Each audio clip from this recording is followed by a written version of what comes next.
So we could not continue the class because of power failure in the Nunas. So we are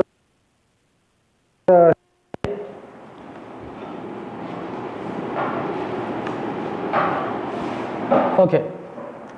Now almost we have done other portions of Jainism literatures, introduction to the biography of Mahavira, about Tirthankaras, and now we will come to Jain philosophy and theories.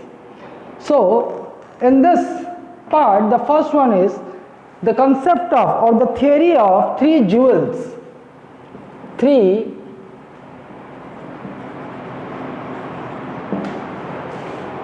jewels, or you may call it Tri-Ratna. I have told you Dhamma, the three jewels in Buddhism also, but if you have to choose between Buddhism and Jainism, if the question is about three jewels, the theory of three jewels is related to, you have to choose Jainism. Otherwise, if you have both the options, Jainism and Buddhism, so they exist in both. But if you have to choose between Jainism and Buddhism, you are supposed to choose these three jewels is related to Jainism. ये ध्यान रखिएगा. So according to Jain philosophy, liberation, that is liberation from resultant or fruits of karma. Liberation or you may call it salvation from the resultant of karma. Karma is a joint effort of all these three jewels. ठीक है? So this theory of three jewels of Jainism is actually related to salvation. Is the three aspects or the three jewels, they make way for human beings to attain salvation according to Jain philosophy. So what are these three jewels? Right faith,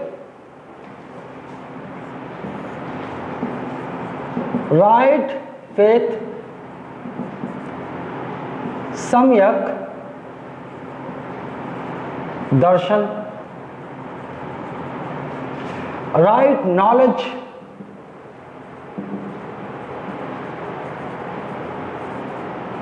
samyak gyan, right conduct, samyak आचरण और charitra. So these are the three jewels. You have to mug up this three jewels. The three jewels of Jainism, they are right faith, samyak darshan, right knowledge, samyak gyan, right conduct, samyak acharan or charitra. You have to remember these samyak darshan also, because it is quite possible. Such as they may, instead of right faith, they may write it samyak darshan in English. Right faith, samyak darshan. Right knowledge, samyak gyan. Right conduct, samyak acharan or charitra. What is right faith? An attitude of respect or shraddha towards truth. What is right faith? An attitude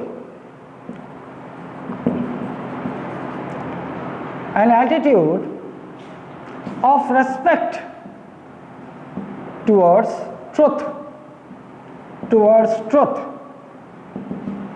What is right knowledge? It is the right knowledge free from, right knowledge is a knowledge free from doubt, error and uncertainty.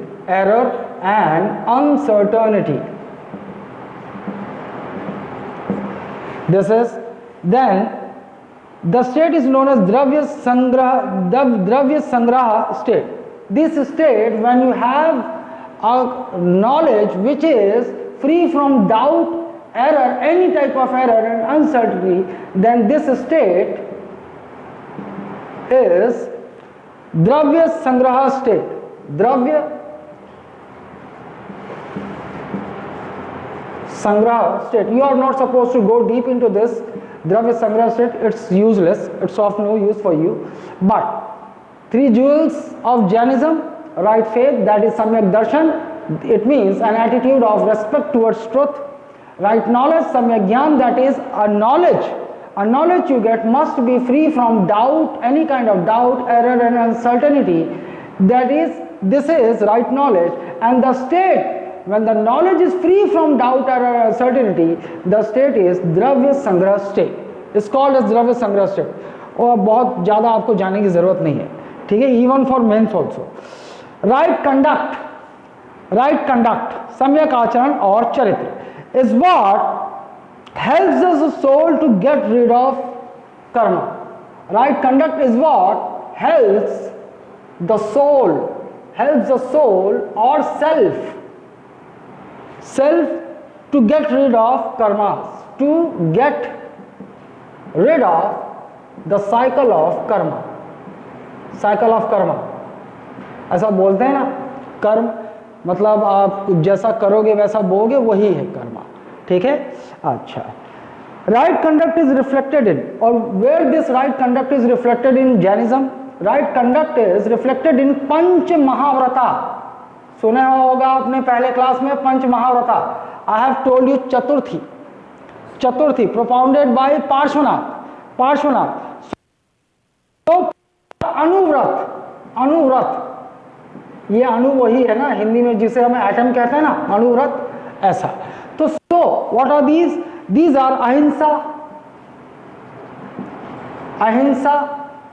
asatya, asteya, truth, ahimsa, non-violence, satya, truthfulness, asatya, asteya, not to steal, aparigraha, not to accumulate property, aparigraha.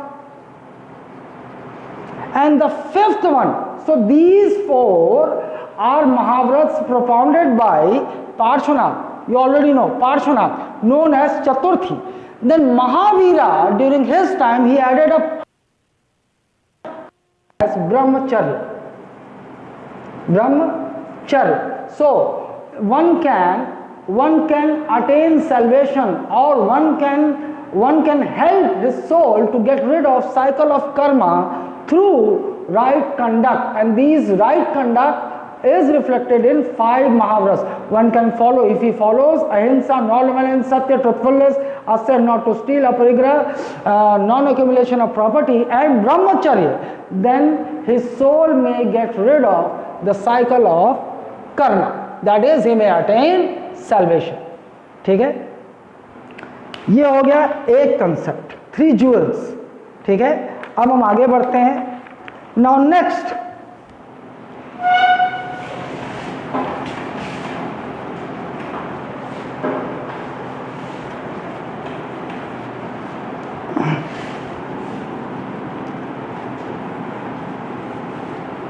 now you have to remember the philosophy of Anekantvad. The philosophy of Anekantavada आपको याद रखना होगा. Anekantavada, it is called the theory of manyness. The theory of manyness. ठीक है, मैं कोशिश करूंगा, देखिए मैं कोशिश करूंगा कि मैं इसे बहुत स्ट्रेट फॉरवर्ड और बहुत इजी रखने की कोशिश करूं, क्योंकि आपको इससे पहले फिलॉसफी का ज़्यादा बेस नहीं है आपके पास. I will try to keep it very simple, जिससे आपको ये समझ में आ जाए. ठीक है, theory of manyness. Okay, then Anekantavada, वाद मीन्स थियरी. ठीक है, it may be divided into 2. कैसे? तत्व मीमांसा, that is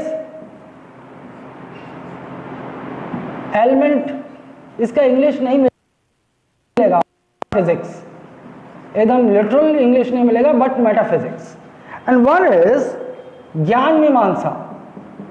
you call it ज्ञान मीमांसा, that is epistemology. Okay, तत्व मीमांसा। मीमांसा मीन्स क्यूरोसिटी, मीमांसा मीन्स क्यूरोसिटी, जिज्ञासा। मीमांसा मीन्स क्यूरोसिटी, जिज्ञासा। Curiosity to have knowledge.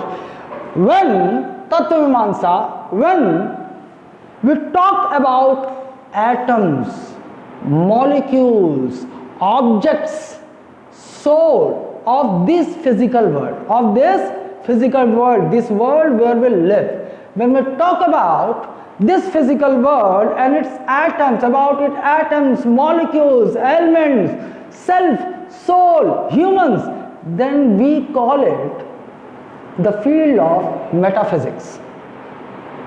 We call it the field of metaphysics. It means the knowledge about objects, atoms, elements, or knowledge about everything about this physical world only, this physical world where we live, is related to metaphysics. And when this curiosity, this mimamsa involves elaboration of those knowledge about the atoms, molecules. Suppose, like, if I see this pen, I may get information about, okay, this pen is of this company, this marker pen writes black. This is related to metaphysics. I am going to get knowledge about the qualities and aspects of this material of this physical world only. But अगर यहाँ पे atoms हैं, molecules हैं, इनकी knowledge है तो this is related to metaphysics. But अगर आपके अंदर और क्यूरोसिटी आती है और आप बोलते हो कि उस एटम को बनाया किसने, who made that atom, who made this pen, who made humans, who made soul, then that elaboration of the knowledge related to metaphysical world, that is this physical world where we live, is related to epistemology, is related to epistemology. ठीक है, ये I hope ये आपको समझ में आया कि metaphysics और एपिस्टेमोलॉजी, मेटाफिजिक्स दैट इज तत्व मीमांसा, ज्ञान मीमांसा that is epistemology, technical term है ये. ठीक है, तो मेटाफिजिक्स क्या है? Knowledge about physical world, knowledge about everything, every object, human self, physical of this physical world. लेकिन हमारे पास एक ट्रांस वर्ल्ड भी है, हमारे पास एक ट्रांस वर्ल्ड भी है, a world out of this physical world, जिसे हम देख नहीं सकते, जिसे हम बोलते हैं ब्रह्म, जहां आत्मा जाकर जहां ब्रह्म मिले. आत्मा यहाँ का है. आत्मा देखो, आप बोलोगे कि सोल भी ट्रांस टाइप का लगता है, but in certain philosophy soul means body, body only. Soul को ऑक्युपाई कर रहे हैं तो ये this it belongs to this physical world only. But अगर आपसे बोले who created this soul, so knowledge, elaboration of the knowledge related to this metaphysical world, this physical world, is epistemology, Gyan Mimamsa. And this epistemology or this Gyan Mimamsa is not limited to only knowledge about metaphysical world, the cause of these objects of this physical world, but it is also related to trans world, the world outside this physical world. ये भी तो आप, ये ज़्यादा wider है, लेकिन दोनों में डिफरेंस क्या है? दोनों में डिफरेंस ये है कि यहाँ पर वो नॉलेज जो इस फिजिकल वर्ल्ड के बारे में हमें मिलती है, और उस फिजिकल वर्ल्ड का कोई भी ऑब्जेक्ट हो सकता है, कोई भी ह्यूमन हो सकता है, सेल्फ हो सकता है, सोल हो सकता है, लिविंग बीइंग हो सकता है, उसके बारे में यदि नॉलेज हो तो that belongs to metaphysical part of philosophy, Jain philosophy. But when our curiosity, it goes beyond this knowledge, that is when we run after what is the cause, who made this object, who made this soul, then a supernatural element comes, from trans world, जैसे Hindu philosophy में हम कहते हैं ब्रह्मा ने create किया है सारे object को, सारे वर्ल्ड को, सोल को। तो अब वहाँ जब जाते हैं, जब उस नॉलेज को हम गेन करने की कोशिश करते हैं, देन वी गो टू ज्ञान मीमांसा पार्ट ऑफ जैन फिलॉसफी और एपिस्टेमोलॉजी ऑफ जैनिज्म। ठीक है, अब आते हैं स्ट्रेट अनेकांतवाद और theory of manyness. What does it say? Anekantavada, now focus to Anekantavada. Anekantavada relates to अनेक धर्मकम वस्तु, अनेक धर्मकम वस्तु, अनेक धर्मकम वस्तु। एकदम लिटरल जाएंगे तो क्या मिलेगा हमें? इसी को देखो, ये फिलॉसफी है ना, इसी में ऐसे ही लिखा हुआ है, हम इसको वैसे ही लिखेंगे, बस क्या करेंगे, इंग्लिश में लिख देंगे, अनेक धर्मकम, इंग्लिश में लिख देंगे अनेक धर्मकम वस्तु। इसका मतलब व्हाट डज इट मीन? अनेक धर्मकम वस्तु, every object has innumerable dharma. Every object has innumerable dharma. मतलब this world is full of objects and each object has many dharmas, that is qualities. This pen can have innumerable kinds of qualities, and it is not possible for us to know every quality, each and every quality of this object. Anekantavada, ठीक है, अनेक देख रहे हो, अनेक many, अंत that is reality and वाद means theory. इसको ऐसे तोड़ेंगे तो थियरी ऑफ मैनीनेस। तो what does theory of manyness means? Every object, अनेक धर्मकम वस्तु, it means every object has many dharmas, that is many qualities. ये सिंपल सा लिटरल मीनिंग अनेकांतवाद का क्या है? Theory of manyness, every object of this physical world of this, अच्छा I will relate this to metaphysics. अगर कोई पूछे आपसे कि theory of manyness belongs to which मीमांसा, तत्व मीमांसा और ज्ञान मीमांसा, then it belongs to metaphysics.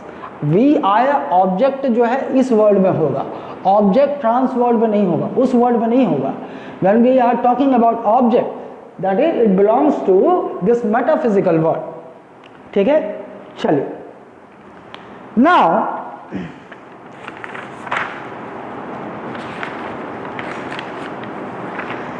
one can't have complete, when we say every object has innumerable qualities, then one can't have complete knowledge about a particular object. Suppose this is one object of this physical world, out of many objects, millions of objects, human, soul, pen, chair, what we see, physical world का मतलब we can see। अच्छा, soul को आप अलग ले लो ना, आप बोलोगे सोल को हम देख नहीं सकते, but here soul represents one body, इस ये बॉडी तो आपको आप परसीव कर, ओके। इस पेन तो Jainism through Anekantavada, what they से, every object has innumerable qualities and it is not possible for a normal human being to have a complete knowledge about any of the object, complete knowledge about all the qualities of any object. It is not possible. Innumerable qualities हो सकती है, तो हमेशा humans they are in doubt, they are in a state of exaggeration that they know everything. But according to this Anekantavad theory of Jainism, every object has innumerable qualities and it is not possible for a normal human being to have the knowledge, to have that complete knowledge about any of the object. It means the knowledge here related to metaphysics, that is here related to physical world, is partial and incomplete. A normal human being can have only a partial knowledge or incomplete knowledge about any of the object of this physical world. ठीक है, are you getting it? अब तो live तो आप लोग आए नहीं, तो मैं पूछूं कैसे? It means our knowledge, it means our knowledge, when we talk about Tattva Mimamsa, when we talk about metaphysics of Jainism, it means our knowledge is limited. We cannot have complete knowledge about any of the object, but our knowledge is limited. ठीक है, what we see in this physical world. When this knowledge is limited, this limited knowledge about the objects of this metaphysical world, if it's elaborated, that is, when we have curiosity to know the creator of these worldly objects, who made it, उसके पीछे में चले जाते हैं और ज्ञान की curiosity में चले जाते हैं, तो elaboration of this metaphysical aspect of Jainism is none other than ज्ञान मीमांसा, that is epistemology. And this ज्ञान मीमांसा और epistemology is wider in sense as it covers not only the knowledge about this metaphysical world, that is this physical world, but it also covers transfer the world outside this physical world. जितने भी trans वो उसके बाहर जिसके बारे में हम देख नहीं सकते, हम जानते नहीं, फिलॉसफी है केवल, उसके बारे में भी जो नॉलेज है, जैसे ब्रह्म, ये सारे जब इन फिजिकल नॉलेज एलाबोरेशन ना, देखो the knowledge about this physical world is limited, but that limited knowledge, if we have an urge to know more about that limited knowledge of that object, that is who created this, what are the other qualities, then we move to ज्ञान मीमांसा, that is epistemology. ठीक है, समझ रहे हैं? टोक देना. अच्छा, अब this Anekantvad is metaphysical culmination of Jainism.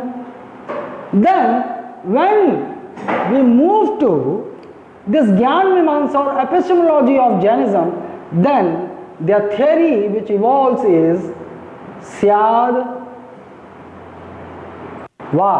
or it is also known as Satyabhangi Nyaya, and in English it is called relativity of knowledge. Relativity of knowledge. This or relativity of knowledge is nothing but the elaboration of this limited knowledge about this physical world is Syadvad or Satyabhangi Nyaya, or relativity of knowledge. अब इसको कैसे समझेंगे? इसको ऐसे समझते हैं. स्यादवाद, स्याद means शायद, you can स्याद से ऐसे ही समझ जाओ, शायद, शायद. स्याद थियरी मीन्स थियरी, शायद की थियरी. सप्तभंगी न्याय को अभी समझेंगे हम, रिलेटिविटी ऑफ नॉलेज. अब ये कहता है, स्यादवाद क्या कहता है? When no knowledge is incomplete. Okay, if a simple example is, I have written 6 here. Okay, in few people will say it's 6, but what if I say no, ये उल्टा है, it's 9. What does it mean? It means he is perceiving this number with a different view. I am perceiving this truth ना, ये भी तो एक truth ही है. मैंने यहाँ लिखा है 6, it's a truth. अब ये truth हो सकता है कि कोई और देख रहा है तो in his opinion it's 6, लेकिन कुछ और भी हो सकते हैं. मैं हो सकता हूँ, मैं बोल रहा हूँ नहीं ये 6 नहीं है, ये उल्टा हो गया है. This दिस इज रिटन उल्टा, इट्स 9, रिवर्स इट्स रिवर्स्ड, तो मैं बोलूंगा इट्स 9। तो हम सियादवाद ये कहता है कि कोई भी any of the truth is not complete, is not complete. How? सभी इसी भुलावे में रहते हैं कि जो वो देख रहा है, जो वो जानता है, whatever he knows is the ultimate truth. But according to the Syadvada और सप्तभंगी और relativity of knowledge of Jainism, no truth is absolute, है ना। The truth depends upon the perception of human being. कोई उस सत्य को किसी और रूप में देख रहा है, कोई उस सत्य को किसी और रूप में देख रहा है। हम गलत किसे कह सकते हैं? हम तो गलत तो किसी को भी नहीं कह सकते, क्योंकि हम हमेशा इस धोखे में होते हैं कि we are true, we are right. वो भी जो देख रहा है वो भी बोलेगा मैं भी जहां से देख रहा हूं, जिस ओपिनियन से देख रहा हूं, जिस एंगल से देख रहा हूं, मैं भी सही हूं। तो Jainism through this theory of Syadvada, relativity of knowledge, says every truth is incomplete, that शायद बोल दूं तो बुरा होगा क्या, शायद मेरी नजर में ये 6 है, ये भी एक ट्रुथ है, कंप्लीट तो नहीं है। लेकिन वो भी बोलेगा शायद मेरी नजर में ये 9 है, मे बी। तो अगर हम कोई भी जो भी परसीव करते हैं, whatever we see, what knowledge we gain, if we say maybe it's 6, maybe it's 9, तो करेक्ट हो जाती है। Now nobody can challenge your knowledge, क्योंकि आपने क्या बोल दिया, शायद मैं जो देख रहा हूं शायद ये 6 है, और सामने वाला बोल दे मैं जो देख रहा हूं शायद ये 9 है। तो इस तरीके से हम क्या बोलेंगे, अब शायद लगा दिया मैंने, मे भी बोल दिया मैंने, maybe it's 6, maybe it's 9, then we both, whatever knowledge we both have with our perception, then we may call it true, it's more practical. Syadvada ये कहते हैं, ठीक है। Since every object, since this world is full of objects, है ना, objects, या आप ऐसा बोल दो फुल ऑफ रियलिटीज। रियलिटीज और object one and the same thing. Philosophy पढ़ रहे हैं ना तो थोड़ा फिलॉसफी हो जाता है। Every object, this is real, है तो ये ऑब्जेक्ट एग्जिस्ट करता है, we can perceive it, this is reality. So an object is none other than a reality, a reality. So every object or reality has innumerable qualities, and it is not possible for a human being, a normal human being, अगर कोई किसी को कैवल्य मिल गया है according to Jainism, मतलब उसको ultimate knowledge मिल चुका है, ठीक है, वो अलग है। But Anekantavada of Jainism says every, this world is full of objects, and objects, this world consists of objects। क्या कहता है, देखो मैं थोड़ा सा अलग जा रहा हूं, क्योंकि this Anekantavada is quite related to substance theory of Jainism, substance theory of substance of Jainism, theory of substance of Jainism. Anekantvad is, we will bring out culmination of this theory from theory of substance, and according to Jainism, this world is full of objects, and there are two top type of objects or realities. There are two types. One is jiva, and another one is root element, बोलते हैं ना मूल तत्व, root element, that is matter, ठीक है। एक जीवा यहाँ पे जीवा का मतलब क्या है, देखो इन फिलॉसफी जीवा, इन मेनी फिलॉसफी जीवा मीन्स सोल, जीवा मीन्स सोल, बट हियर जीवा मीन्स सेल्फ। आप बोल सकते हो सोल भी इसमें इंक्लूडेड है, बट इट मीन्स लिविंग। भाई इस वर्ल्ड में कुछ जिंदा चीजें हैं जिसमें सोल है, और इसी वर्ल्ड में, इसी फिजिकल वर्ल्ड में कुछ तत्व हैं जैसे अग्नि और ये सब बोलते हैं ना, अग्नि पंच तत्व बोलते हैं, अग्नि वायु ये भी तो हैं, लेकिन ये लिविंग तो नहीं कहलाते ना, इनके अंदर आत्मा तो नहीं है। तो this world is full of conscious, और जीवा किसको बोल रहे हैं? Conscious. Objects of this physical world which have consciousness मतलब they are living creatures, कीड़े, व्यक्ति, आदमी, ये जानवर, ये सब क्या इसमें आ गए। बाकी वायु, धरती, अग्नि, आकाश ये सब इसमें आ गए। यही तो है इस फिजिकल वर्ल्ड में, यही दो रूप में आप बोल सकते हो, this world is full of this. Okay, consciousness is the essential property of जीवा। ये बोल रहा है कि this world is full of substance से, देखो थ्योरी ऑफ सब्सटेंस पे आ रहे हैं हम, ठीक है।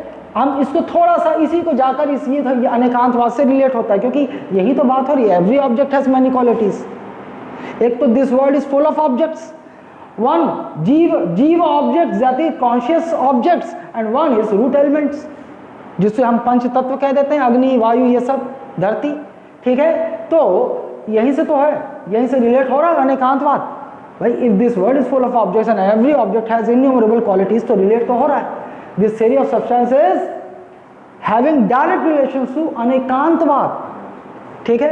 अच्छा, अब ये क्या कह रहा है? Consciousness is the essential property of जीवा। इस भाई इसका तो वही है ना, कॉन्शियसनेस होगा मतलब वो सांस लेगा, उसमें सोल होगा, वो लिविंग होगा, ठीक है। अच्छा, अब आते हैं रूट एलिमेंट।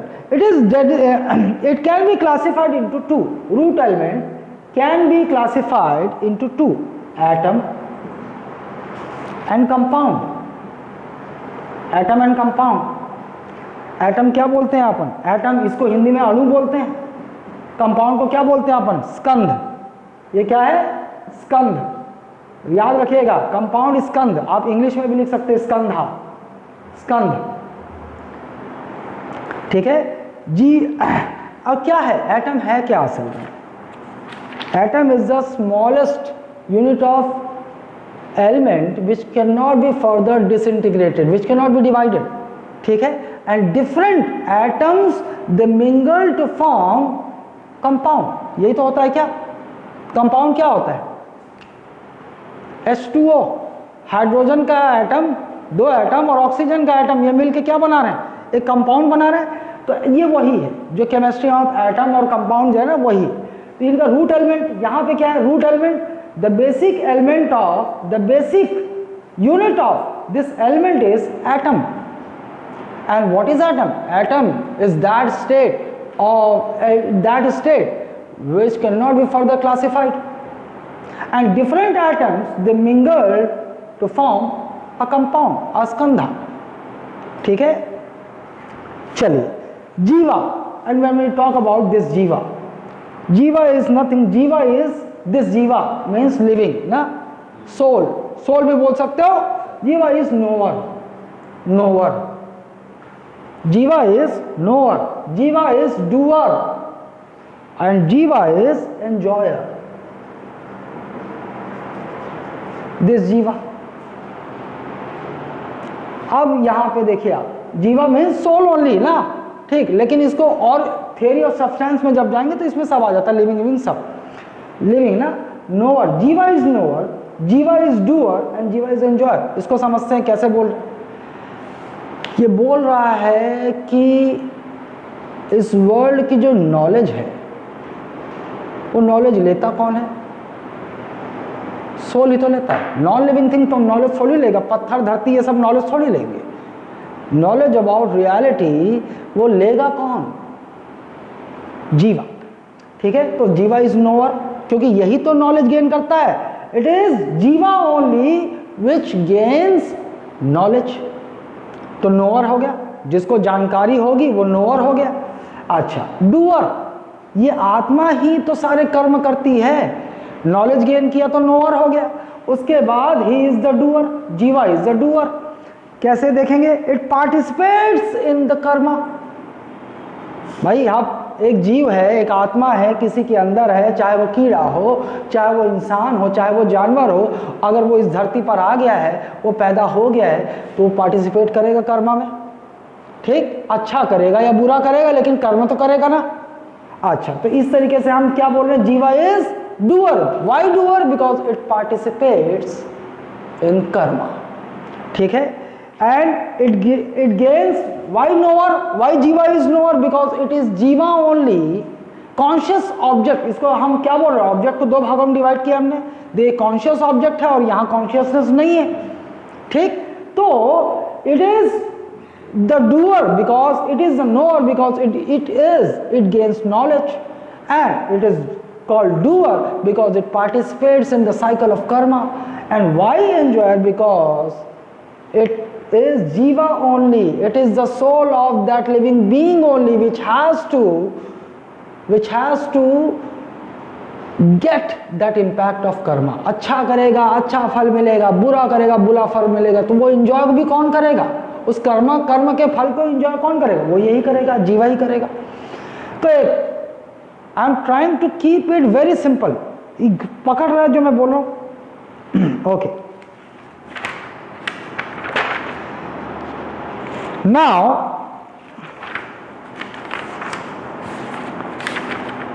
अब मैं आता हूं यहां सप्तभंगी न्याय में आ जाता हूं आपको समझाने के लिए.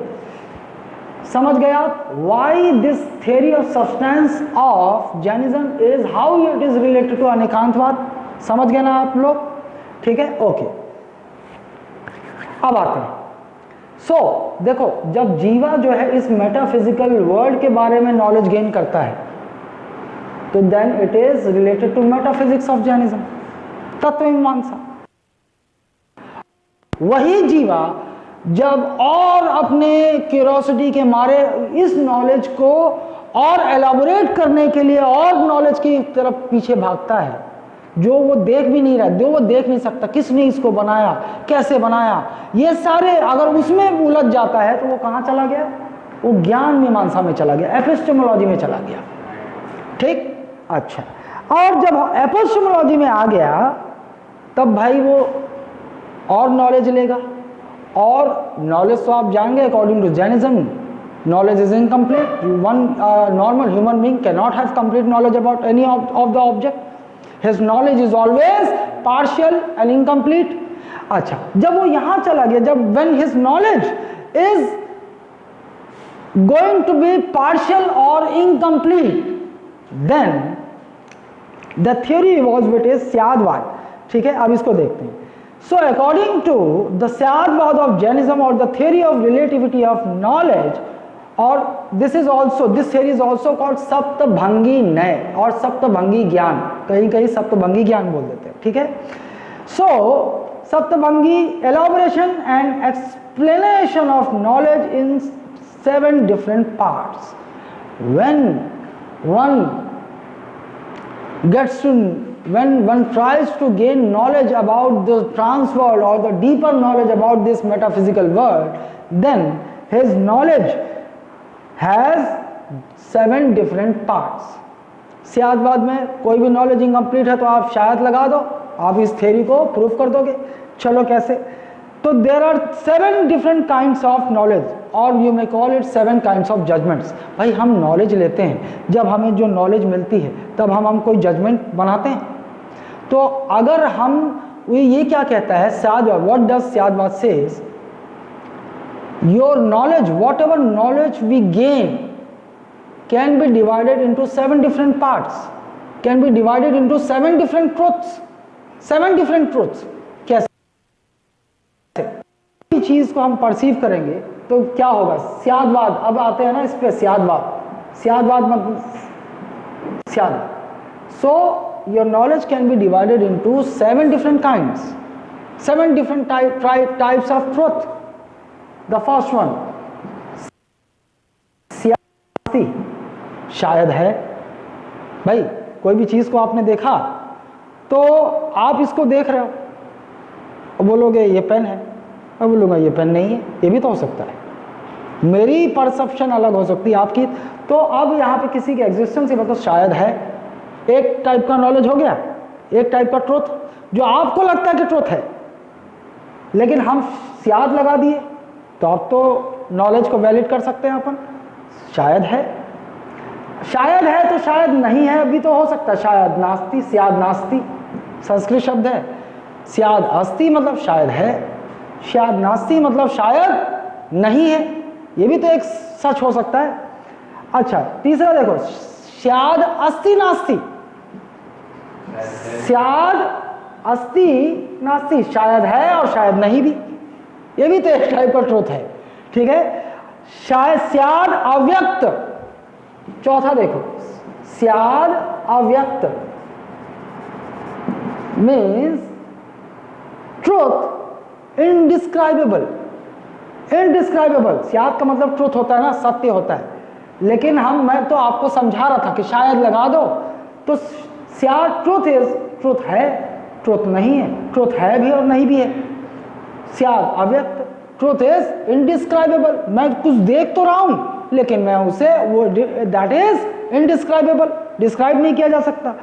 शायद नास्ति अव्यक्त, शायद नास्ति अव्यक्त, इनडिस्क्राइबेबल तो है लेकिन इनडिस्क्राइबेबल नहीं भी है। शायद अव्यक्त, शायद नास्ति अव्यक्त, शायद अस्ति नास्ति अव्यक्त, यही फिलॉसफी है ना, शायद अस्ति नास्ति अव्यक्त, शायद इनडिस्क्राइबेबल है, इनडिस्क्राइबेबल नहीं है, दोनों साथ। यही है फिलॉसफी ना, बहुत ज्यादा घुसने की कोशिश मत करो, आप इतना समझ गए ना। अकॉर्डिंग टू जैनिज्म, ट्रुथ और the knowledge about any object cannot be complete. For a normal human being it is always partial and incomplete. लेकिन जब हम स्यादवाद में चले जाते हैं, इसके लॉजिकल कल्मिनेशन में चले जाते हैं, तो हम देखते हैं कि स्यादवाद और सप्तमंगी ने relativity of knowledge, whatever knowledge we gain is incomplete and impartial, that is we can not say कि a human being can have complete knowledge about anything, your knowledge is partial. लेकिन अगर human beings, they are always in dilemma that whatever knowledge they are gaining is complete and that is the ultimate truth, इस भुलामे में रहते हैं। तो एक और this स्यादवाद और relativity of knowledge of Jainism, it says कि ट्रुथ और द रियलिटी और the knowledge it has 7 different kinds. शायद अस्ति ट्रुथ है, शायद नास्ति ट्रुथ नहीं है, शायद अस्ति नास्ति शायद ट्रुथ है भी और नहीं भी है, शायद अव्यक्त indescribable, truth is indescribable, truth नास्ति अव्यक्त, ट्रुथ इज नॉट इनडिस्क्राइबेबल, मतलब इट कैन बी डिस्क्राइब, है ना। और यहाँ शायद अस्ति नास्ति अव्यक्त दोनों है भी और नहीं, ये है। तो जब हम ऐसा कहते हैं तो हम कह सकते हैं, हम ज़्यादा लॉजिकल एक्सप्लेनेशन दे सकते हैं कि when knowledge depends upon a human being's perception, what other human being perceives, it may be truth on his part, and what I perceive, it may be truth on my part, है ना। We can have different views, we can have different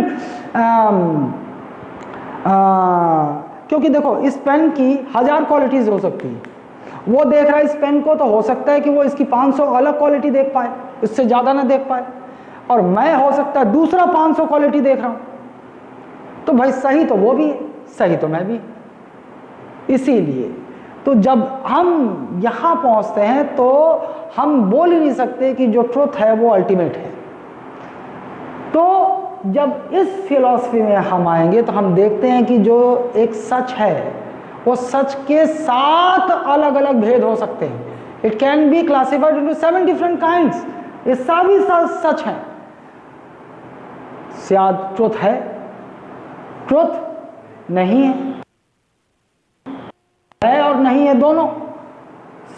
सत्य अव्यक्त है, truth is indescribable. शायद नास्ति अव्यक्त, truth is not indescribable, that is it can be described, and truth is indescribable and not indescribable also। ठीक है, तो ये है थोड़ी फिलॉसफी। मैं उम्मीद करता हूँ कि मैं आपको इसको थोड़ा सा सिंपल ले जाकर मैं आपको समझा पा रहा हूँ।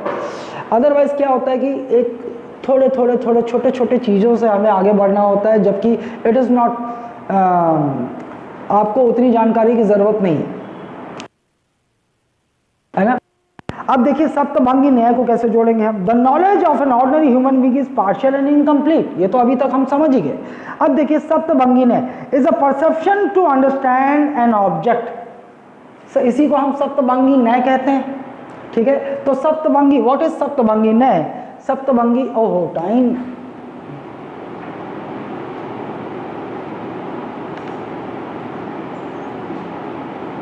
अरे यार 45 मिनट सेट कर दिया था, साला टाइम खत्म हो गया। इसको रोक दे, खत्म कर दे, वो एडिट कर देंगे बाद में, इसको जॉइन क्लब कर देंगे। हाँ खत्म कर दे, फिर से चल।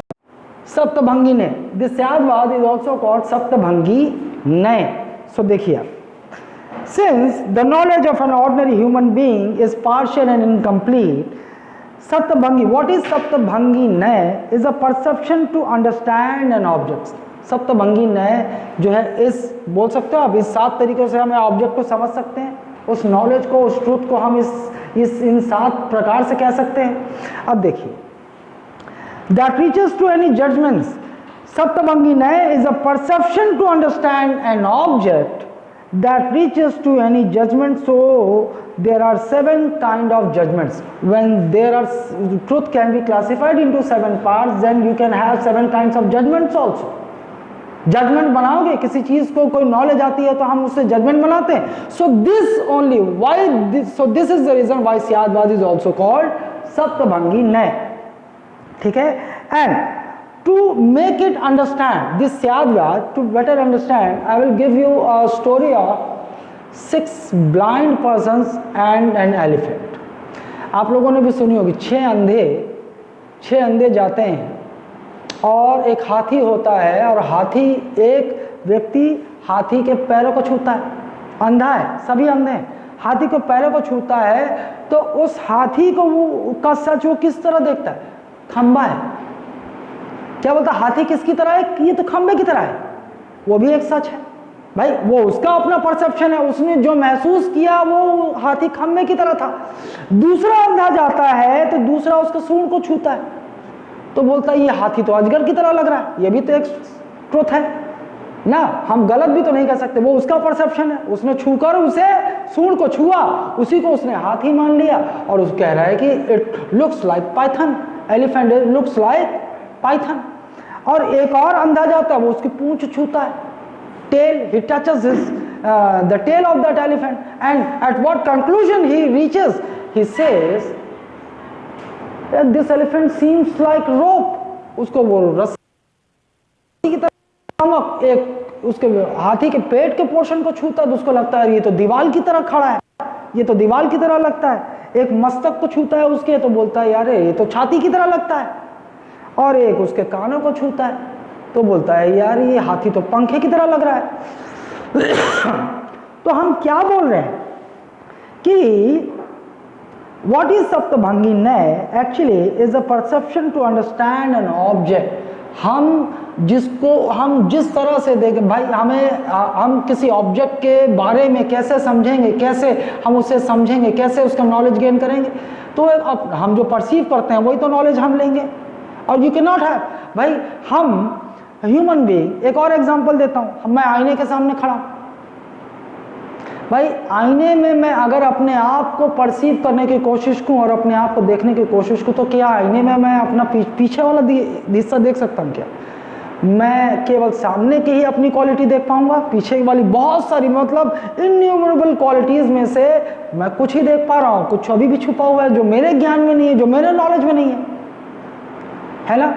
तो इसका मतलब ये नहीं है कि इस quality, every object has innumerable qualities, अगर मुझे इसका ज्ञान नहीं, इसका मतलब ये थोड़ी है कि मेरी नॉलेज जो है वो बेकार है या वो नॉलेज ही सही नहीं है। क्योंकि it is impossible for a normal human being to have ultimate knowledge, to have knowledge about everything और every aspect of any object. ये कभी संभव नहीं है, ठीक है। तो इसी को लॉजिकल कल्मिनेशन में हम यहाँ आए, एपिस्टेमोलॉजी में आए, तो हमें एक थियरी मिली जैनिज्म की, दैट इज कॉल्ड स्यादवाद और सप्तभंगी न्याय। स्यादवाद को कैसे सप्तभंगी न्याय बोला? क्योंकि स्यादवाद क्या है, सप्तभंगी ने is a perception to understand an object that reaches to any judgment. हम भाई जब कोई नॉलेज लेते हैं ना, हम किसी जजमेंट तक पहुंचे। अंधों को देखो आपने, वो एक जजमेंट तक पहुंचे ना, उन्होंने एक नॉलेज गेन किया, किसी ने उसके पाँव को छुआ तो उसे लगा कि हाथी खंबे की तरह है, तो एक जजमेंट पे पहुंचा। तो दैट इज ओनली सप्तभंगी ने, ठीक है। एंड सब्सटेंस, तो सब्सटेंस थ्योरी को मैं थोड़ा वहां पे आ रहा था, तो देखो अब मैं गया theory of, according to theory of substance this world is full of objects, that is substance, and substance may be classified into two parts, that is one substance which has consciousness, that is jiva and living, and one substance which doesn't have consciousness, that is root element, तत्व, पंच तत्व बोल सकते हो आप। अच्छा अब देखो, according theory of substance, according to substance can be classified into two, ये तो हो गया। अब मोटा मोटा इस फिलॉसफी में जाते हैं। Extended, a substance can be classified into extended and one non-extended. Non-extended, extended का means which occupies space, a substance which occupies space, वो extended में आ गया। अब extended में जब आते हैं तो दो one is conscious substance, conscious, that is jiva, living, and one is non-conscious substance, that is non-living, one is non-living objects, one non-living subject, धरती, आग, वायु, ये सब क्या है? non-living, टेबल, चेयर, ये सब क्या है? इस ऑब्जेक्ट ही तो है फिजिकल वर्ल्ड का, non-living। अच्छा, ये जीवा मतलब यहाँ सेल्फ भी बोल सकते हो, सेल्फ और लिविंग, आत्मा या जो भी जीवित है, ये हो गया। And non extended, non extended में आ जाइए, टाइम, काल, समय, it doesn't occupy space, so it is also a substance but non extended substance, ठीक। अब आ जाइए non living, non living can be classified into four, धर्म, धर्मा, अधर्मा, पुद्गल एंड आकाश, पुद्गल एंड आकाश, ठीक है।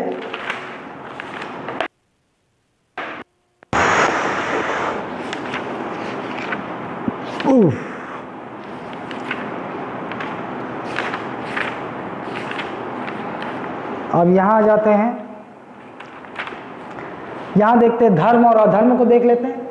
Non living can be, non living objects और substance can be classified into four, dharma, adharma, pudgala and akasha, ठीक है। धर्म और adharma, in normal philosophy we term this dharma and adharma as paap और punya, but according to Jainism it is different, it is different, ठीक है। ये कहता है कि to move, to keep the objects moving, one substance which helps an object to move is dharma। मैं समझाता हूं कैसे, उदाहरण देता हूं। मछली भी एक ऑब्जेक्ट है इस फिजिकल वर्ल्ड की, और वो पानी में तैरती है। मछली का एक क्वालिटी है तैरना, ठीक, लेकिन what object is making that fish to swim? क्या? जल, water, water के कारण ही तो वो तैर पा रही है।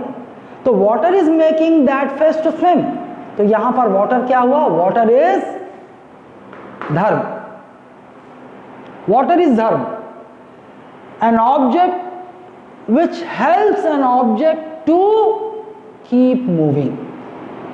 समझ रहे हो ना? मछली भी एक ऑब्जेक्ट है, वाटर भी एक ऑब्जेक्ट है भाई, नॉन लिविंग है ही है ना। अच्छा उसको छोड़ो, मछली उसको छोड़ो, लेकिन water non living, non living होना चाहिए यहाँ पर।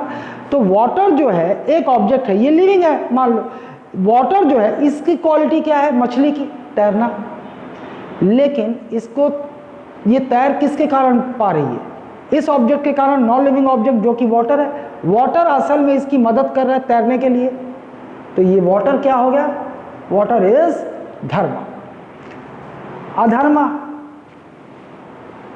एक मूविंग ऑब्जेक्ट को जो स्टेट जो एक मूविंग स्टेट से एक फिक्स स्टेट में ले आए।